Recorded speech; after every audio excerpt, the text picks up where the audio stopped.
the waters for Moses. For you, he will split rock. We obey the law.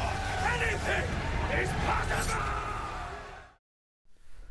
안녕하십니까. 위드워즈 말씀과 함께 정의호 목사입니다.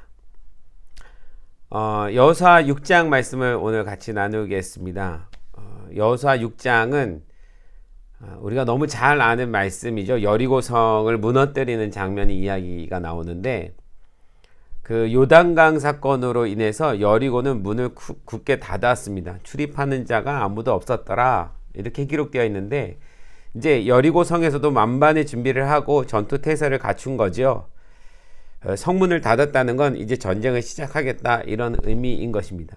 아마 그 여리고성 안에 있는 군인들은 자신들이 갖고 있던 전쟁의 생각이 있었을 거예요. 창을 던지고 화살을 쏘고 불화살을 쏘고, 그리고 적군은 분명히 공성태를 가지고 와서 성벽을 무너뜨리려고 할 거고, 이런 상상들을 하고 있었을 것입니다.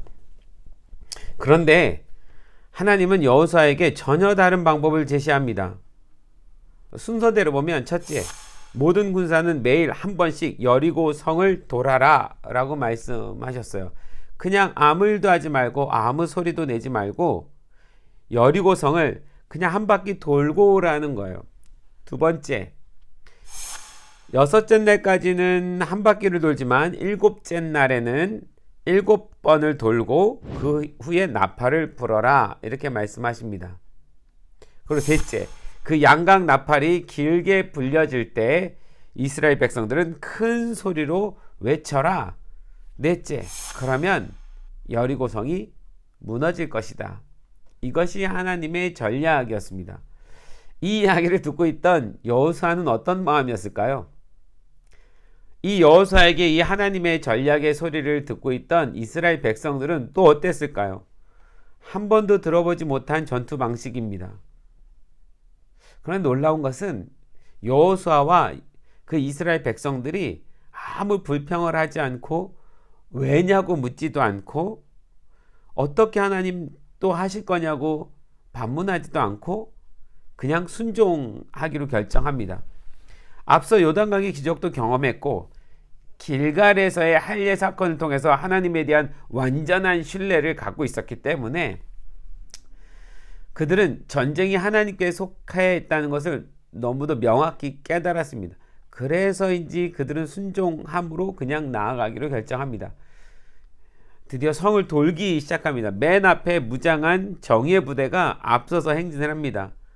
그리고 그 뒤에 언약궤를 메고 있는 제사장들이 행진하죠. 사실 앞에 있는 정예 부대는 그 언약궤와 언약궤를 메고 가는 그 제사장들을 보호하기 위해서 앞에 전진해서 가는 것입니다. 그리고 그 뒤에 이스라엘 모든 백성들이 함께 따라가는 거죠. 그러면서 여리고성을 돕니다. 그들은 아무 소리도 내지 않았어요. 마지막 7바퀴를 돌고 7바퀴 후에 나팔 소리가 울려질 때까지 하나님 말씀하신 대로 아무 소리를 하지 않고 그냥 걷기만 합니다. 매일 한 바퀴씩 돌고 진영으로 돌아왔어요. 첫째 날 한 바퀴를 돌 때 이스라엘 백성들은 무슨 생각을 했을까요? 이게 과연 효과가 있을까? 물론 사람이니까 그런 생각을 충분히 했을 거라는 생각이 듭니다. 돌았어요. 아무 일은 일어나지 않습니다. 다음 날에는 무슨 일이 있겠지. 둘째 날 또 돌았습니다. 또 아무 일도 일어나지 않아요. 물론 이 장면을 보고 있는 여리고성의 백성들도 그들의 행위가 이해가 되지 않습니다. 도대체 전투를 언제 하려고 하는 거지? 우리 겁주려고 하는 건가? 그래서 그들은 야유하기도 하고 소리치기도 했을 것입니다. 이스라엘 백성들은 하루 돌고 나면 그래도 혹시 성벽에 금이라도 갈까? 이틀째 돌고 나면 더 심하게 금이 가고 3일째 되면 더 금이 가고 무언가 기대했을지도 모르겠어요. 그런데 결과적으로는 아무 일도 일어나지 않은 겁니다. 그렇게 6일을 돌았어요. 여러분 한번 이걸 상상해 봅시다. 이스라엘 백성들이 그 여리고성을 도는 장면은 정말 장관이었을 거예요. 200만 명이 넘는 사람들이 질서정연하게 그 대오를 갖춰서 그 여리고성을 돌고 있는 거죠. 흙먼지가 날리고 그 이스라엘 백성들의 그 발을 맞춰서 걷는 그 발자국의 소리는 마치 드럼 비트처럼 일률적으로 어떤 비트를 가지고 그 발자국 소리가 그 모든 곳에 퍼졌을 것입니다. 저는 그 장면을 생각할 때 하나의 큰 연주처럼 생각이 드는데, 그 발자국 자체가 가지고 있는 그 비트가 마치 거대한 전쟁의 폭풍 속에 들어가는 그런 연주처럼 생각이 듭니다. 여리고성에 있는 백성들의 야유 소리도 들릴 것입니다. 야, 뭐 하는 짓이냐? 그렇게 해서 우리 성이 무너질 것 같으냐? 바보 같은 짓 아니냐? 어디 한번 덤벼봐라. 뭐 별의별 소리를 다 했을 거예요. 뭐 개 중에 뭐 누군가는 뭐 돌을 던질 수도 있었을 거고 별 저기를 다 했었을 것입니다. 그런데 이스라엘 백성들은 그것에 대해서 전혀 대꾸하지 않습니다. 그냥 진지하면서도 기세가 가득 등등한 그런 모습으로 돌고 있는 거죠. 사실 그 마음 안에서는 어떤 일이 일어날 건가 궁금하지 않았을까요? 도대체 무슨 일이 일어날 건가? 옆에 있는 병사에게 물어보고 싶지 않았을까요? 이거 하는 것이 맞아? 이게 무슨 효과가 있어? 도대체 뭘 하라고 하시는 거지? 충분히 말하고 싶은 마음이 있었겠지만 그들은 꼭 참습니다. 그리고 도는 거예요. 왜요? 하나님께서 명령하셨으니까. 누구도 부정적인 말을 하지 않습니다. 그들의 그 부모 세대와는 너무 다른 세대예요. 불평하지 않고 하나님 명령하시면 그대로 순종하는, 하나님에 대해서 전적으로 신뢰하는 다음 세대이니까요. 마지막 7째 날 7바퀴를 돕니다. 그리고 제사장들의 나팔을 불죠. 여호수아가 백성들에게 말합니다. 외쳐라, 여호와께서 너희에게 이 성을 주셨느니라 라고 소리를 지릅니다. 그리고 백성들이 일제히 소리를 지르죠. 그리고 말도 안 되는 광경이 일어났습니다. 우리가 아는 것처럼 여리고성이 한 번에 와르르 무너진 것입니다. 제가 여러분들에게 돕기 위해서 이 설명을 돕기 위해서 양각나팔을 좀 가져와 봤는데, 제가 이 나팔을 참 좋아하거든요. 이스라엘 갈 때마다 이 나팔을 사오는데, 아마 7바퀴 돌고 난 다음에 이 나팔을 제사장들이 그렇게 불지 않았을까요? 제가 한번 불어볼까요? 삑사리가 나올까봐 좀 걱정되긴 하지만 한번 제대로 불어보겠습니다. 아이고, 처음부터 삑사리가 나오네요.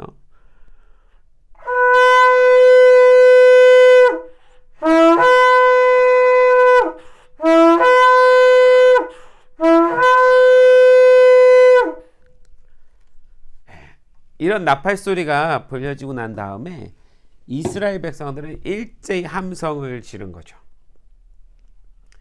여러분, 200만 명이 함성을 지르면 어떻게 될까요? 그 소리가 정말 어마어마한 소리가 울려 퍼졌을 것입니다. 후에 이 역사학자들이, 고고학자들이 이것을 연구하면서 어떻게 소리만 질렀는데 여리고성이 무너질 수 있었을까? 과학적으로 이렇게 연구한 자료들이 한간에 뭐 굉장히 많이 나와 있습니다. 여러분 한번 찾아보시면 도움이 될 거라는 생각이 드는데, 그분들의 말씀에 의하면 그들이 행진할 때에 이미 그 행진에서 일어나는 발자국 있죠.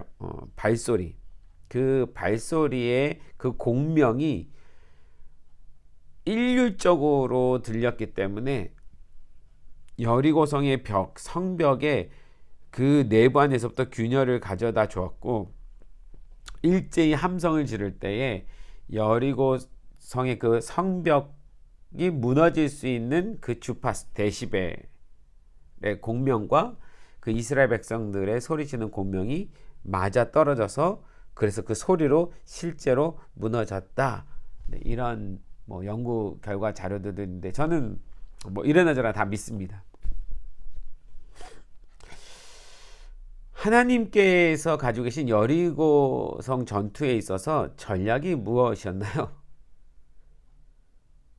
사실 전략은 다른 것이 없었습니다. 전략은 그냥 하나님에게 있었고요. 백성들은 그 하나님 전략에 순종하는 것이 전략인 거예요. 진짜 전략은 순종입니다. 우리에게 있어서는 순종하는 것 외에는 다른 전략이 없어요.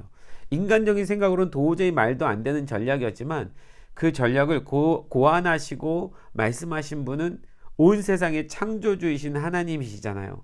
그 하나님이 주시는 전략이야말로 최고이죠. 내 생각과 전혀 다르다 할지라도. 오늘날에도 하나님이 이런 방법 우리에게 주실까요? 이런 전략들을 우리에게 주실 때가 있을까요? 저는 하나님이 오늘날에도 우리에게 이런 방법들을 주시고 또 이런 믿음의 전투들을 행하라고 하신다고 믿습니다. 하나님은 행진할 때 있어서 언약궤가 맨 앞에 가도록 하셨죠. 그 언약궤가 맨 앞에 간다는 것이 무슨 의미일까요?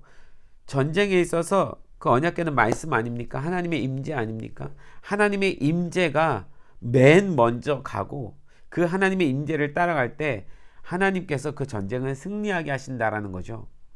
제사장들이 하는 역할이 뭡니까? 하나님의 임재를 받아내고 그 하나님의 임재 안에서 도는 거 아닙니까? 저는 그 장면이 거대한 예배로 느껴집니다. 하나님은 신령과 진정으로 예배하는 예배자들을 먼저 찾으시는 거죠. 그 예배자들이 맨 앞에서 나아가는 거예요. 그리고 모든 순종하는 자녀들이 순종함으로 그 예배자와 함께 그 길을 걸어가는 거고요. 따라가는 순간 어떤 일들이 일어나지 않는다 할지라도 괜찮습니다. 우리가 지금 이 세대 가운데 예배하면서 나아갈 때에 하나님은 이 세상의 변화를 그 예배자를 통해서 일으키고 싶으신 거죠. 지금 우리가 예배하는 것이 이 세상에 어떤 변화가 일어나는 것 같지 않다 할지라도 6바퀴 도는 동안에 아무 일이 없었던 것처럼 우리가 이렇게 예배한다 한들 아무 일이 없다고 한다 치더라도 중요한 것은 마지막 날 나팔 소리가 울려질 때에는 우리는 그 승리를 보게 될 것입니다. 그래서 하나님이 그 마지막 때에 요구하신 것은 큰 소리인 거예요. 큰 소리요. 어떤 소리입니까? 여호와께서 승리하신다. 여호와께서 행하신다. 하나님께서 우리에게 하늘과 땅의 권세를 주셨다. 이것을 외치는 자들인 거죠. 그래서 하나님은 이 시대의 예배자들을 찾으시나 봅니다. 요한복음 4장에서 예수님은 사마리아 여인에게 신령과 진정으로 예배하는 자들이 나타날 때가 있다고 말씀하셨죠. 예수님이 그 사마리아 여인과 만나는 그 장면의 그 시기에는 오순절과 초막절 사이에 있는 그런 시기였는데 그게 이방인의 추수 기간이라고 합니다. 조만간에 초막절이 다가오죠. 그때 추수가 일어날 거예요. 그래서 그 사마리아 여인과 대화 중에 예수님은 신령과 진정으로 예배한 자들이 나타날 거다 얘기하시고 제자들이 왔을 때는 뭐라고 말씀하셨냐면 저 휘어진 들판을 봐라. 이제 추수할 때가 되지 않았느냐 이렇게 말씀하십니다. 여러분 그 마지막 때는 추수의 때입니다. 이제 추수의 때가 다가올 때 하나님의 나팔 소리가 울려 퍼질 것입니다. 그때까지는 하나님께서 누구를 찾으시냐? 예배자들을 찾으시는 거죠. 그래서 지금 온 세계 곳곳에서 모든 나라에서 기도의 집 운동이 일어나고 있는 것은 아닌가라고 생각을 해봅니다. 그래서 공중권세 잡은 자 사단은 하나님의 백성들이 예배하는 것을 그렇게 두려워하나 봅니다. 우리가 어떻게든 예배하지 못하게 하려고 갖은 수로 애를 쓰게 될 것입니다. 그러나 우리는 절대 예배를 포기할 수 없죠. 어떤 경우에서라도 우리의 예배를 지켜나가야 될 것입니다. 예배는 말씀이신 그 언약궤를 매는 일이며 그 말씀에 순종하는 삶이며 예배는 하나님과의 만남이며 하나님과의 동행이며 예배는 우리가 할 수 있는 유일한 권세이며 힘이며 무기이기 때문입니다. 오늘날 예배를 잃어버린 많은 성도들이 있습니다. 상황과 환경 때문에 예배부터 포기하는 사람들이 있죠. 그러나 여전히 목숨 걸고 주님께 예배하는 자들도 있습니다. 특히 다음 세대 중에 여호수아 세대와 같은 예배자들이 곳곳에서 일어나는 것을 봅니다. 지금 어쩌면 우리는 세상이라는 여리고성을 돌고 있는 그리스도인지 모르겠어요.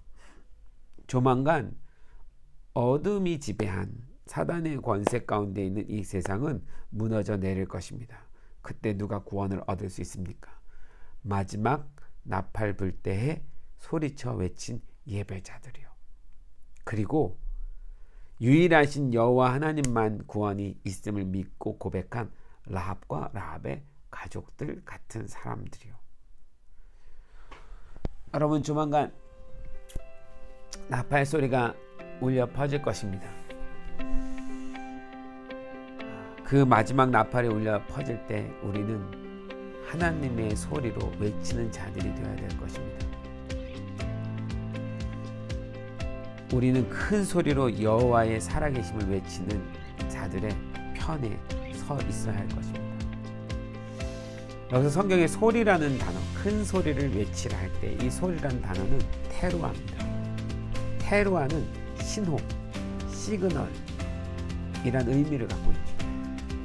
저는 전 세계 곳곳에서 일어나는 예배 운동들이 이 마지막 때를 예고하는 시그널이라고 생각합니다.